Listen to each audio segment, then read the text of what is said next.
33 guy. Today we're talking about reality, actually the core of reality, the essence of our being and of reality itself. So there's a lot of different perspectives on what's real, especially when we're walking around in 3D reality, right? You go back to Plato, and he would talk about how most people experience reality as shadows in a cave. And then you get someone enlightened like himself who stepped outside the cave, went to higher dimensions, experienced aspects of life there, came back down, trying to tell the people how things really are. I don't know how successful he was. You've got Zheng Jun, this Chinese philosopher, who said, I was dreaming I was a butterfly, dreaming that I was myself. He sort of messed with his head a little bit. Basic Newtonian physics says that we're made up, this body is made up of different molecules and atoms, and in the structure of an atom, it is 99.99999999996% space. Not the space between me and my camera or you and the TV or whatever you're watching this on. That's filled with stuff. Oxygen molecules and other things. Dust particles maybe if you're in my place. We're mostly space. We're mostly space. Wow. What we are is a particle of consciousness. Materialists believe that consciousness is a byproduct of the brain. They need an out-of-body experience. They need a near-death experience. It's good to have different philosophies, but anyways, we'll see. It's difficult to prove one or the other. Difficult to prove a truth. The frequency theory from occult practices many millennia ago would talk about a frequency. We're at this frequency. We're at the 3D frequency. And we've been programmed and trained to see basically the 3D world, what our five senses pick up. There's others that are more sensitive that pick up things in the invisible realm. And of course, if you want to be superior and materialistic, you think, oh, well, you're just hallucinating. In spite of them having information, like precognitive information, that demonstrates itself to be accurate in the future. Or very famous lady who says she was a high priestess and she went back to Egypt and discovered a bunch of things, made with a really great Egyptologist. She said, past lives, what the heck does that mean? So we're not in this 3D body, but from a distant past, then that's a different dimension. That's a different reality. In the 70s, they had developed holographic photography, and so then came the holographic theory of reality.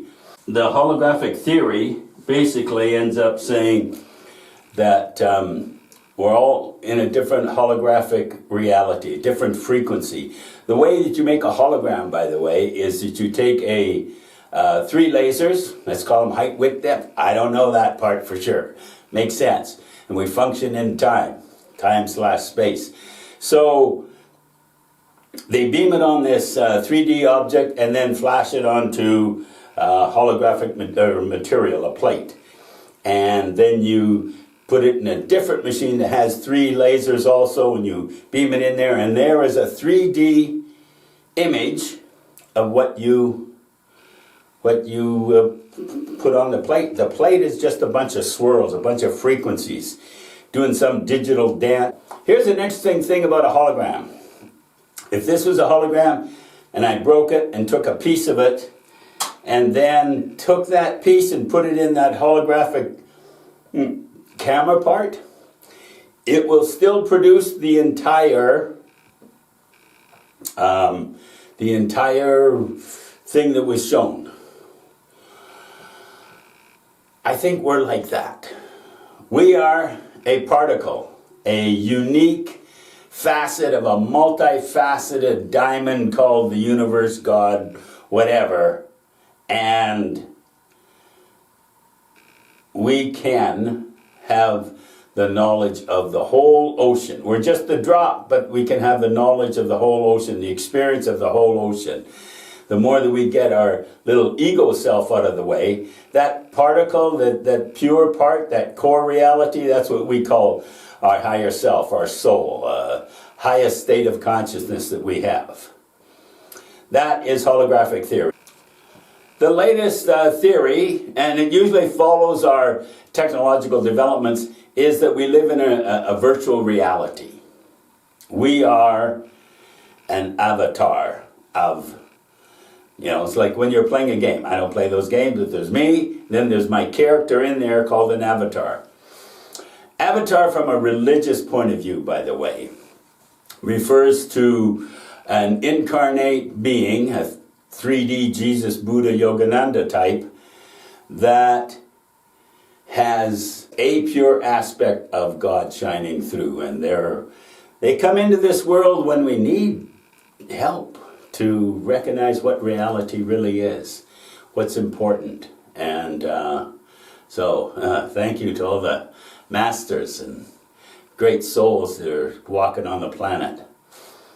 Yeah, that's where we can draw inspiration and example and know how to live. Elon Musk says there's 1 in a billion chance that we are base reality, the core of reality. We're in a video game. We're playing our part. And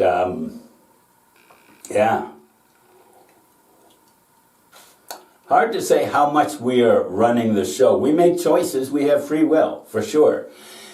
And I heard this one idea from this saint that real freedom comes from following the spiritual laws that have already been in place since the existence since existence began. And the more that we follow those laws, it is like all we are is like a reed. We're a channel. St. Francis said, I'm a channel for peace. He just allows those high vibrational thoughts to come through him, and you experience greatness just how they are, their being. So, in a nutshell, that says, the first thought that enters your mind, that's just thoughts running around in the universe, and it passes through your consciousness. Any subsequent thought to that, or more, the more that you hang on to any thought, as soon as you hang on and latch on to a thought, that's the second thought. And the more the energy you put on that thought, that's the choice that you make so you think the thoughts you want to think. No one's forcing you to think anything. You make your own choices. So what thoughts you're going to hang on to and give energy, or what thoughts are you just let pass by. It's like the story of the Navajo grandfather, and his grandson says, "Grandfather, how do I live?" He says, "Well, I've got 2 wolves in me.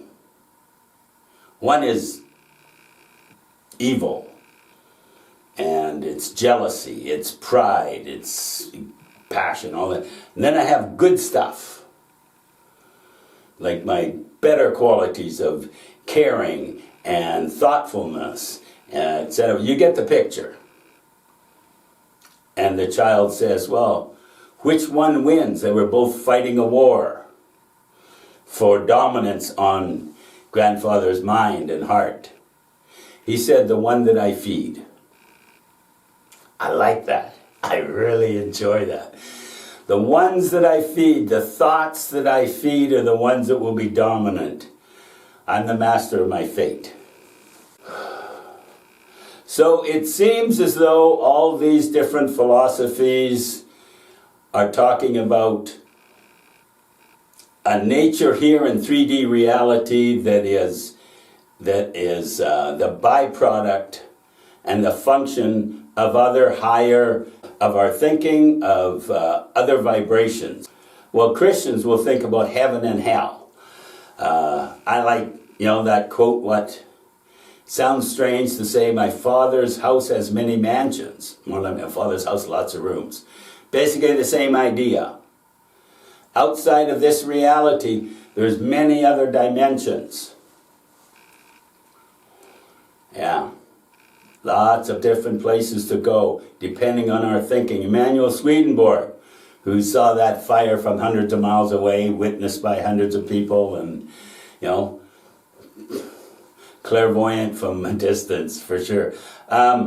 So his idea was, and I agree with that, and I think that's basic yoga philosophy, is we are going to move to the dimension, the frequency of whatever our thoughts are. However we are thinking, that's where we're going to go.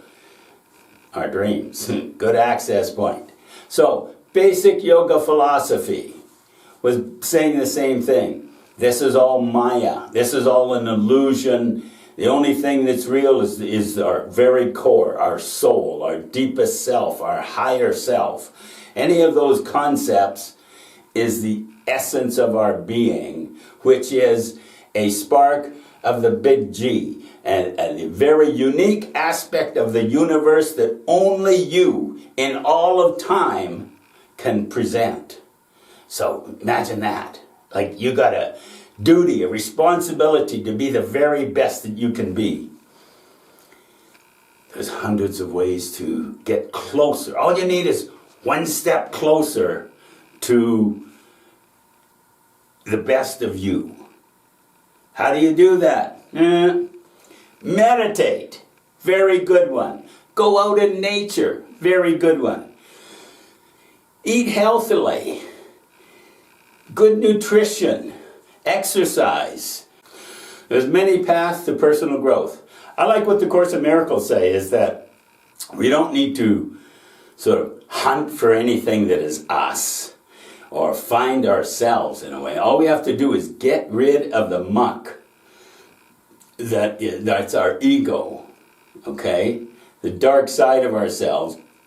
Get rid of that stuff that is covering that perfect you.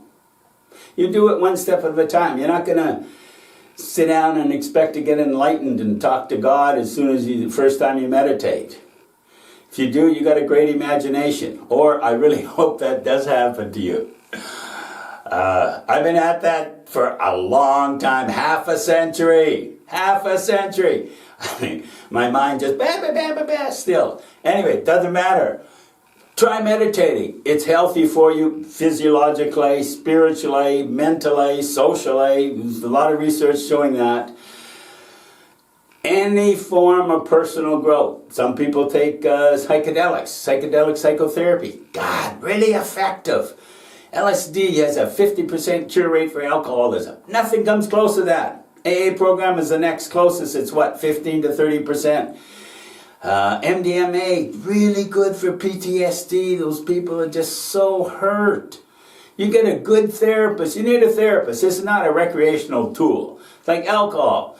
You could use that properly, but so many people abuse it. Tobacco, if it's pure, has some value. We got lots of carcinogens and crap in our food and stuff that we consume. Be careful. Go outside. Get some fresh air in you. Yeah. What else? We got hundreds of ways, Go see a therapist. Go. You know when crap's between you and someone else. Go and address it in the most loving way possible. Own your own stuff when you're communicating with another one. Give them second, third, fourth chance. Give them some tolerance and acceptance. And, You need some discrimination in all this. Let's not kid it. You need discrimination. Some people will just keep taking, and if you reinforce that habit, then you're both in a downward spiral. So somewhere along the line, you develop discrimination, discernment. You know, it's like everyone's on a frequency. Let's say you're at 33. And so you don't mind hanging around 34, 35, 36. You like it. They challenge you. It's a little hard sometimes, but it's good for you, and you know it. You want to climb up the ladder of personal growth. And 30, 29, 28, yeah, you want to help them out because that's your heart. You're a 33 guy. That's heart stuff. When you start going way down the ladder or way up the ladder, and those two personalities are communicating together with each other, it is difficult for both of them. So, have love in your heart for everyone, but you can't have everyone in your inner circle. Be discriminating. Have them close to where your vibration is so you can help other people. We all need to be of service. And you can learn from others. That's important. We always need to be of service, and we're always learning. So, stay blessed. I like that guy, Dare to Do motivation guy. He's good. Stay blessed. Okay, this is the 33 guy. I'm wishing you all the best. Challenge yourself. Stay in meditation a little longer than you normally do. Be a little kinder than you normally do. Take a step closer. Develop those qualities that you know are healthy to get one step closer to who you really are, to yourself and your purpose. You find your purpose then. Okay, be good. Bye.